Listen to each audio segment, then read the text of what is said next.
The month in which the glorious, noble, sacred, uncreated word of Allah Ta'ala was revealed.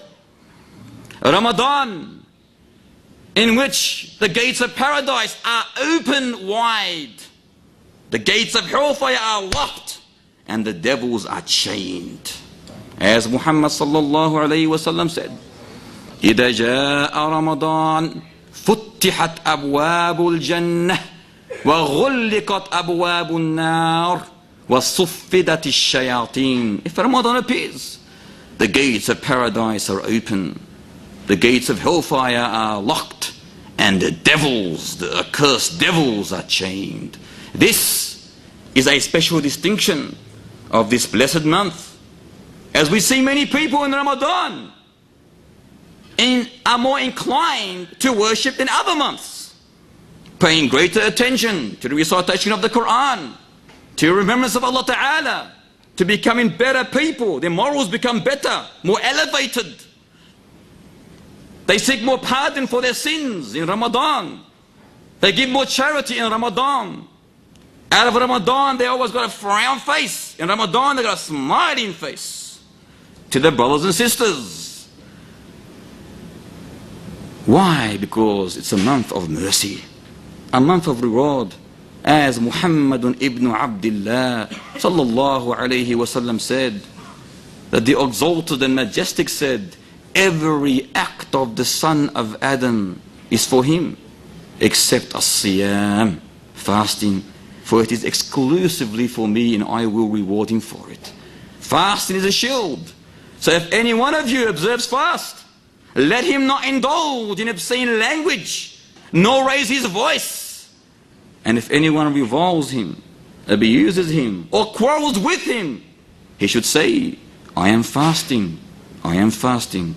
By the one in his hand, the soul of Muhammad is. The breath of a fasting person is more sweeter to Allah than the fragrance of musk. Than the fragrance of musk. The fasting person experiences two joys. One, when he breaks his fast, and two, when he meets his Lord. Two, when he meets his Lord.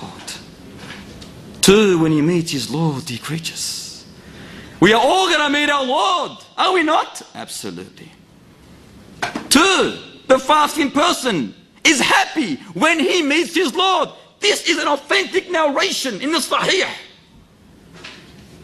The fasting person, if he implements, applies the way Muhammad sallallahu alayhi wa sallam fasted, his fast will be accepted, first of all. And indefinitely. It's a promise.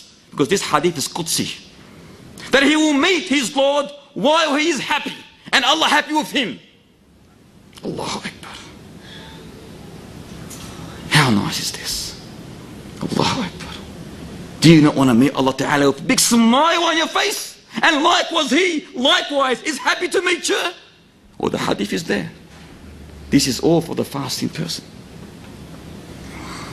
Fasting in the month of Ramadan, the blessed month, is a shield, a prevention, a barrier between you and hellfire. As Muhammad ibn Abdullah sallallahu alayhi wa sallam said, ما من عبد يصوم يوما في سبيل الله إلا باعد الله بذلك اليوم وجهه عن النار 70 خريفا. Allahu Akbar. Allahu Akbar. There is not a person who observes 1 day of fast for the sake of Allah. The condition is what? For Allah's pleasure, seeking no other than His countenance, the Almighty. Except that Allah Ta'ala distances His face, draws His face away from hellfire, distance to be covered in 70 years. Have we understood this narration? 1 day of fast for the sake of the Almighty Lord. Your face is being pushed away. How? It's not symbolic, it's reality. Not metaphoric, it's reality. It's an authentic narration. Pushed away from hellfire 70 years. Every day you fast for the sake of your Creator. Imagine fasting 30 days. How many years? Mathematicians? 2,100? 2,100 years. Imagine you fast every Monday and Thursday. Imagine you fast the 3 days of albeit. Imagine you fast every second day. Allahu Akbar. Allahu Akbar. These ahadith highlight the excellence, the virtue, the credit of fasting for the sake of Allah Ta'ala, that on the day of resurrection, it aids, it assists you as a shield against the damnation, against destruction, against eternal hellfire. And this, wallahi, brothers and sisters, we need. We all need. Every single one of us needs this. We've got a chance today to fast. Tomorrow you haven't got a chance. Today we can stand up. We can pray. Tomorrow you will not be praying. Today you can perform wudu. Tomorrow you will not be able to perform wudu. Today we can say La ilaha illallah. Tomorrow, wallahi, you have no ability to say La ilaha illallah. So do not take things for granted. Do not take things for granted. Do not say tomorrow. No, this is procrastination. One of the devil's tricks, whispers of Satan, one of his arrows. Say now, I'll do it. Now. The month of Ramadan, in which the holiest battle on the face of this earth was fought. The holiest battle. The battle of Badr.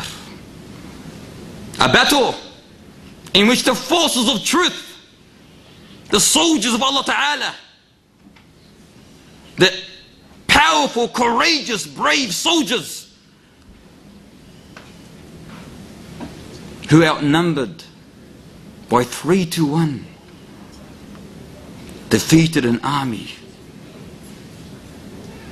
This army defeated the enemy 3 times its size. And Allah Ta'ala called this day Yawm al-Furqan, the day of criterion. Why the day of criterion? The day of Badr is called the day of criterion, Yawm al-Furqan. But why? Because Allah Ta'ala set apart, He distinguished, He made a huge distinction between truth and falsehood, sincerity and hypocrisy, light and darkness, belief and disbelief, righteousness and infidelity. A huge distinction was made on that day. Brothers and sisters, 3-1. Muhammad sallallahu alayhi wa sallam marched out of Medina with his courageous, brave companions, radiyallahu anhum, numbering 310. 2 horses, 70 camels. But they raised something that won them the battle. They marched out of Medina with such a minority, few people, fighting a whole army, a whole village, who was the strongest at that time in Arabia. But they had something important. They had a flag. But what was so important about the flag? The flag, the material, the pole? No. They had La ilaha illallah Muhammadun Rasulullah. Allahu Akbar. While the enemies, the friends of Satan, the soldiers of the devil, they marched out from Mecca. 1,000 men. In comparison to how many? 310 approximately. 700 camels. In comparison to how many? 70 camels. 100 horses. In comparison to how many? 2 horses. And horse, fighting on horseback in those days was like a tank to a man in front of you. You had the advantage, the power. They were horsemen. They knew the eloquence, the professional way of fighting on a horse. But what was their objective? They were the majority. They had the power behind them. But what was their objective? وَلَا تَكُونُوا كَالَّذِينَ خَرَجُوا مِنْ